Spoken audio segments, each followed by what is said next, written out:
안녕하세요. 원서있는 고양이 제니예요. 오늘은 해리포터 3권 챕터 9 Grim Defect 읽어보도록 할게요. 냐옹. Chapter 9 Grim Defect. Professor Dumbledore sent all the Gryffindors back to the Great Hall, where they were joined 10 minutes later, like the students were Hufflepuff, Ravenclaw, and Slytherin, who all looked extremely confused.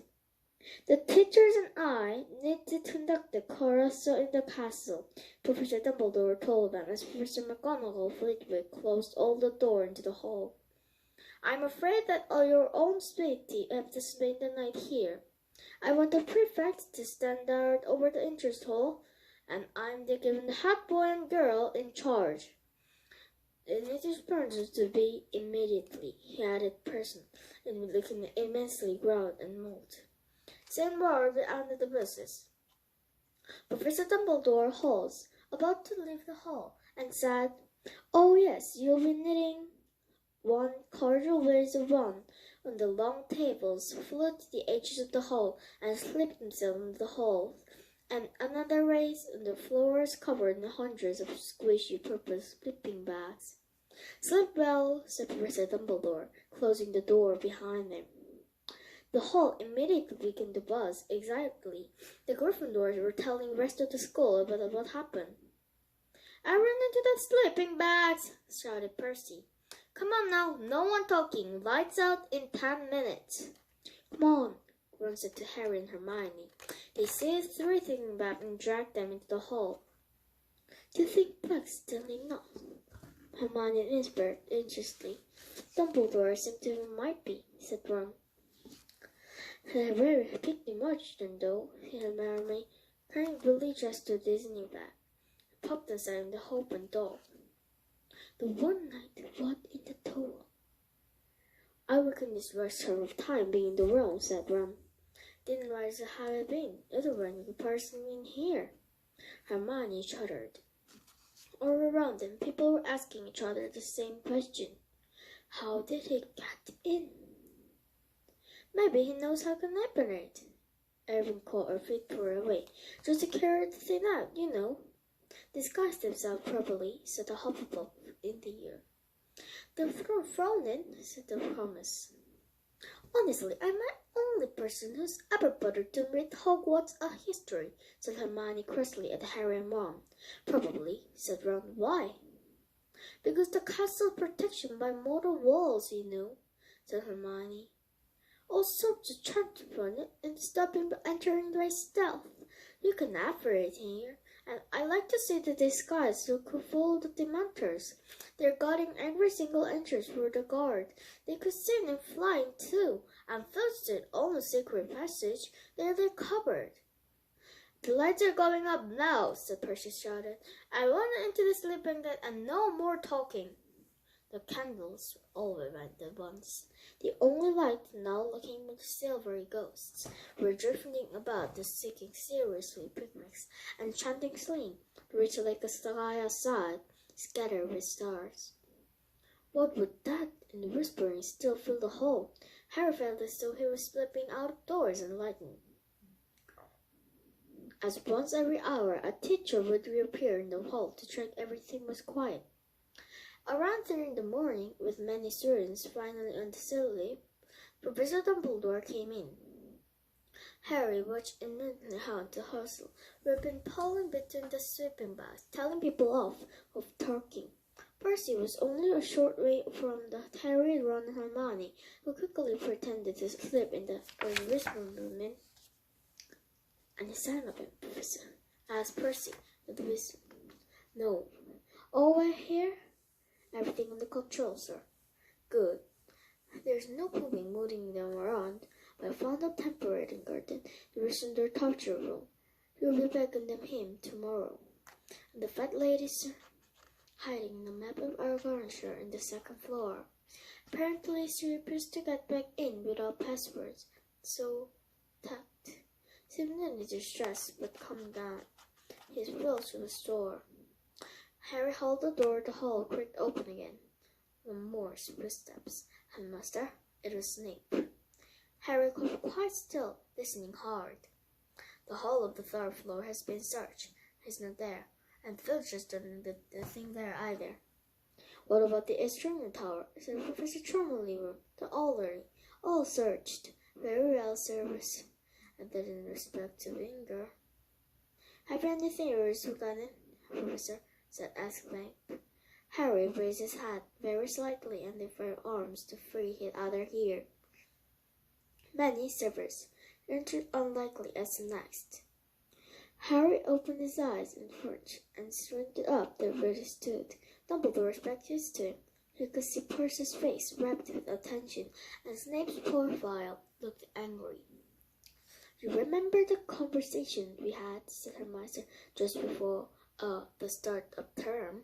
He said, who was burying open his lips and trying to block Percy out of the conversation. I do, Severus, said Dumbledore, and there's something like warning in the voice. It seems almost impossible that the Black could enter the school without inside help. I did express my concerns when you appointed. I do not believe a single person inside this castle would help the Black enter it, said Dumbledore, and his tone made him so clear that the subject was closed. Snape didn't reply. I must go down to the Dementors, said Dumbledore. I said I will inform them when my search was complete. Didn't they want to help, sir? Said Percy. Oh, yes, said Dumbledore coldly.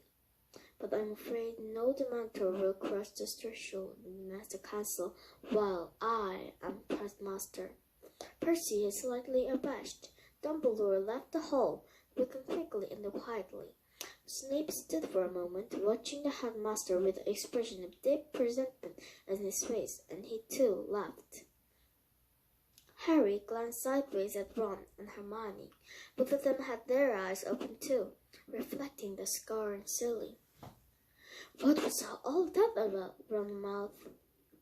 The school talked of nothing but Sirius Black for the next 2 days. And theories about how the castle became wilder and wilder. And Arvik took cover for much of the herbology class turning into mist, and Black can turn into a flowering straw. The fat lady in the spring canvas was taken off the wall and replaced with the portrait of second daughter and rear point.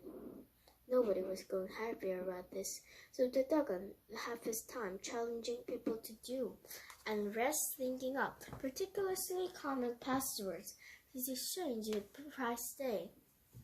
It's Spartan mad, said Seamus Finnegan angrily to Percy.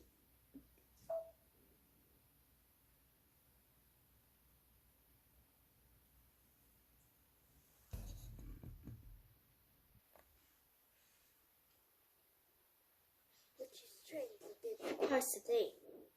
He is barking mad, said Seamus Finnegan angrily to Percy. Can't we get anyone else? None of the other pictures wanted the job, said Percy, frightened of what happened to the fat lady.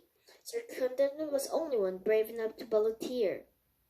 Certain Darwin, however, was the least of Harry's worries. He was now being closely watched. Teachers wanted excuses to walk along corridors with him, and Percy Weasley, acting Harry suspected on his mother's orders, he was telling him everywhere like an extremely pompous guard dog. To cap it all, Professor McGonagall summoned Harry into her office with sort of some expression on her face. Harry thought someone must have died. There's no point hiding from you any longer, Potter, she said in a very serious voice. I know this will come as a shock to you, but Sirius Black, I know he's after me, said Harry wearily. I heard Ron's dad telling his mom, Mr. Weasley was from the Ministry of Magic. Professor McGonagall seemed very taken aback. She stared at Harry for a moment or two and said, I see. Oh, well, in that case, Potter, you understand why I don't think it's a good idea for you to be practicing Quidditch in the evenings.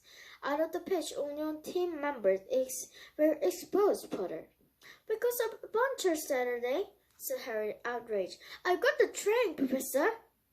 Professor McGonagall considered him intently. Harry knew she was deeply interested in the Gryffindor's teen prospect. It has been she, after all, who just studied the Seeker in the first place. He waited, holding his breath. Professor McGonagall stood up and stared at the window of the Quidditch pitch, just visible through the rain. Well, goodness knows that I'd like to see us open the cup of us. But all same, Potter, I'd be happier if the teacher were present. At last, Madam Hooch will be seeing the registration section. The weather worsened slightly as the first Quidditch match premiered. Undaunted, the Gryffindor team was trying harder than ever under the eye of Madam Hooch.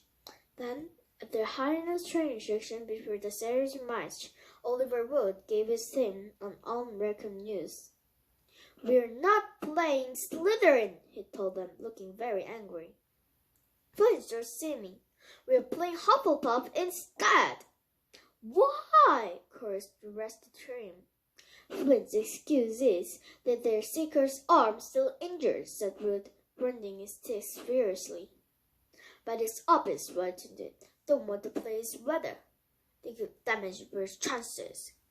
There had been strong winds and heavy rain all day, and as Wood spoke, they heard a distant rumble of thunder.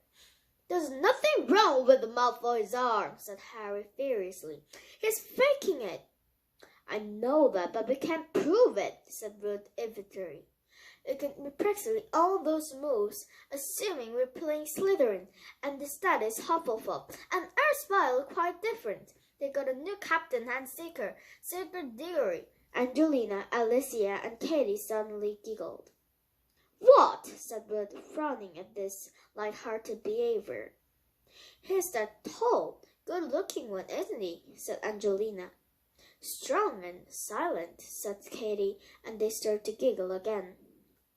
"It's only silent because it did thick the true words together," said Fred impatiently. "But I don't know what I'm worried over. Hufflepuff is pushover. Last time we played them, Harry got to finish in about 5 minutes, remember? We were playing in completely different conditions," was shouted, his eyes bulging slightly. "Digger is a very strong sign and an excellent Seeker, and he's particular like this. You mustn't relax. We must read after focus. Slytherin are trying to run towards us. We must in." "Oliver, calm down," said Fred, looking slightly alarmed. "We're taking Hufflepuff very seriously." "Seriously." 재미있게 들으셨다면 구독과 좋아요 꾹꾹 눌러주시고 다음 영상에서 만나요. 안녕!